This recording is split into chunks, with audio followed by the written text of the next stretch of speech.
बारिश बहुत ज़्यादा हो रही है, देख सकते हैं आप लोग। और अभी इस वक्त जो है मैंने मेरा को नाश्ता कराया है, मैं अपना काम कर रही थी।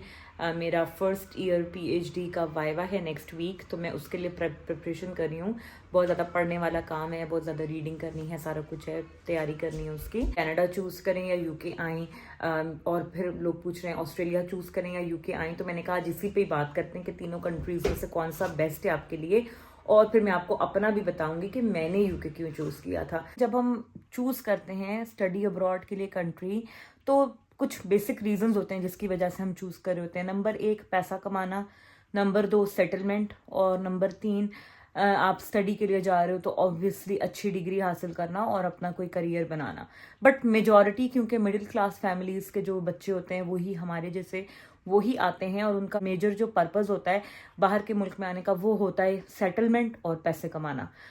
तो सेटलमेंट के हिसाब से सबसे पहले मैं आपको बताती हूँ कि मैं कनाडा को नंबर 1 पे रखती हूँ, क्योंकि वहाँ पर सेटल होना बहुत आसान है। 4 से 5 साल में आप परमानेंट रेजिडेंट हो जाते हो, ठीक है। वहाँ पर और बहुत बेनिफिट्स हैं। एक दफ़ा आपके पास पीआर आ गई, आप अपने पेरेंट्स को बुला सकते हो। एक दफ़ा आप खुद चले गए तो आप अपनी फैमिली को बुला सकते हो, ठीक है। वो बहुत अच्छा है। ऑस्ट्रेलिया में भी अच्छा है, ऑस्ट्रेलिया में भी ठीक है, लेकिन वहाँ पर फिर भी थोड़ा सा कॉम्प्लिकेटेड है सेटलमेंट का सीन। और यूके का सबसे बैड है, बिकॉज यूके में बहुत लंबा प्रोसेस है सेटलमेंट के लिए। आपको जो है स्पॉन्सर्ड जॉब ढूंढनी पड़ती है, आप उसके बगैर सेटल नहीं हो सकते। स्पॉन्सर्ड होगी जॉब, ऐसा एम्प्लॉयर होगा जो आपको स्पॉन्सर कर सके, वही सिर्फ आपको बुला सकता है। जबकि कनाडा में ऐसा कुछ नहीं, आप कोई भी जॉब कर सकते हो और आप उसकी बेस पे आपको सेटलमेंट मिल जाती है।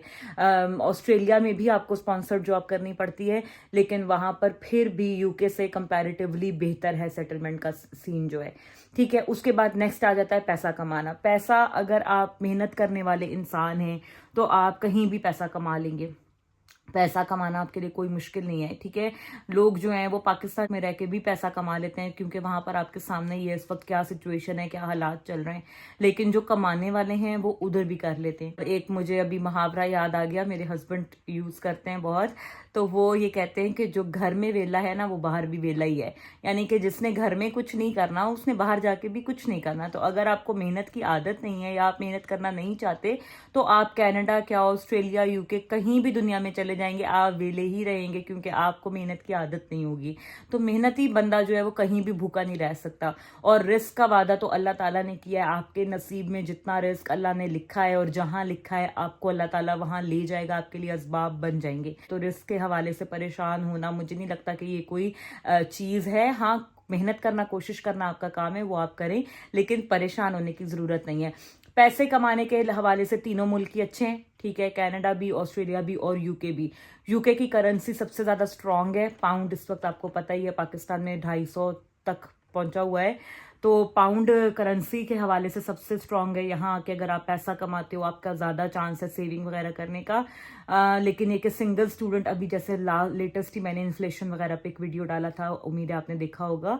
तो उस हवाले से थोड़ा सा अभी सिनेरियो देखने वाला है कि कितना है। लेकिन बहरहाल अगर आप पीछे पैसे नहीं भी भेज पाते अपनी फैमिली को, तो आप खुद एक अच्छी लाइफ गुजार सकते हो यहाँ पर आके। यहाँ पर आकर अगर आप मिनिमम वेज भी कमाते हो तो आप अच्छा खाते हो, अच्छा पहनते हो और अच्छा स्पेंड करते हो। तो वो आपको इशू नहीं आएगा कि आप के पास खाने के पैसे नहीं होंगे, आपके पास रहने के पैसे नहीं होंगे। इतना बुरा हाल नहीं है अभी भी। तो अगर बात करें कि स्टूडेंट्स के लिए कौन सा मुल्क आपके लिए ज्यादा बेहतर है एज अ स्टूडेंट, तो मुझे लगता है ऑस्ट्रेलिया और कनाडा ज़्यादा बेहतर ऑप्शंस हैं, क्योंकि वहाँ पर स्टूडेंट्स के ऊपर इतनी सख्ती नहीं है, इतनी पाबंदी नहीं है। आप लोग फुल टाइम काम कर सकते हो। ऑस्ट्रेलिया में जैसे आप स्टडी अपने वीज़ा के साथ आप फुल टाइम वर्क कर सकते हो। यहाँ पर यूके में आपके ऊपर रिस्ट्रिक्शन है 20 आवर्स की, स्टूडेंट्स उतना काम नहीं कर सकते, ठीक है। फिर कुछ स्टूडेंट्स हैं जो साथ में कैश इन हैंड जॉब करते हैं, which is illegal, and I do not promote that कि आप वो करें। जबकि ऑस्ट्रेलिया में आपको अलाउड है फुल टाइम वर्क। जैसे यूके में साथ में आपको हर 3 महीने के बाद या हर ट्राइमेस्टर में यूके की यूनिवर्सिटीज में आपको अपना पासपोर्ट वगैरह लेके जाना पड़ता है, और आपका एक यूके वीआई चेक होता है, जहां पर जो होम ऑफिस है वो आपको चेक करता है कि आप क्लासेस अटेंड कर रहे हो, आपकी अटेंडेंस वगैरह चेक होती है।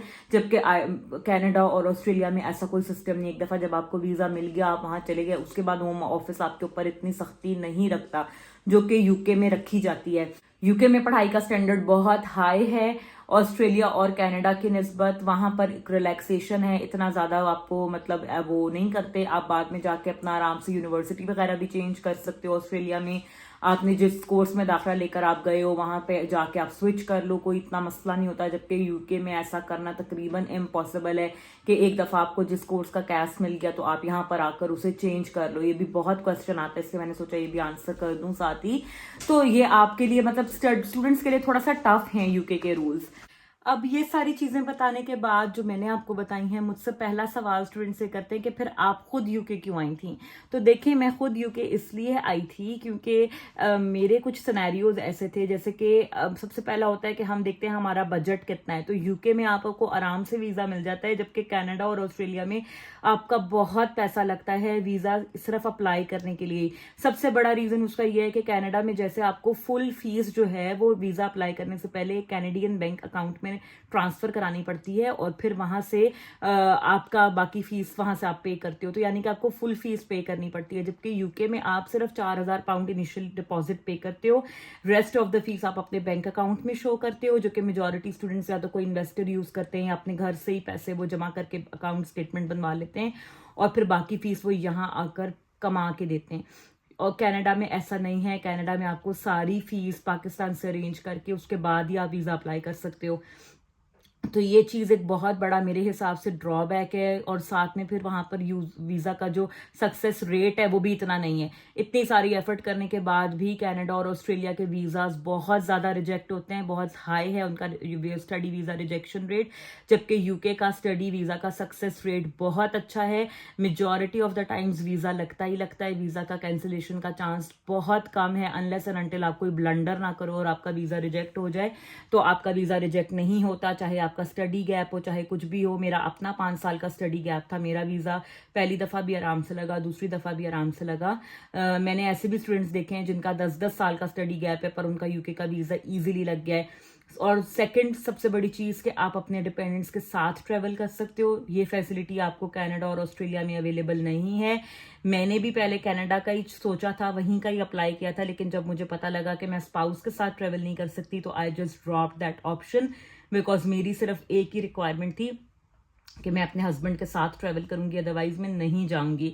तो फिर मैंने कनाडा को फिर मैंने यूके को सर्च करना शुरू किया, क्योंकि मेरे तो यूके कभी जहन में भी नहीं था कि मैंने इधर जाना है। तो फिर जब मुझे पता लगा कि यूके वाहिद कंट्री है जो कि स्टडी वीजा पे साथ डिपेंडेंट्स को भी वीजा देता है, फिर मैंने प्रोसेस शुरू किया और अप्लाई किया।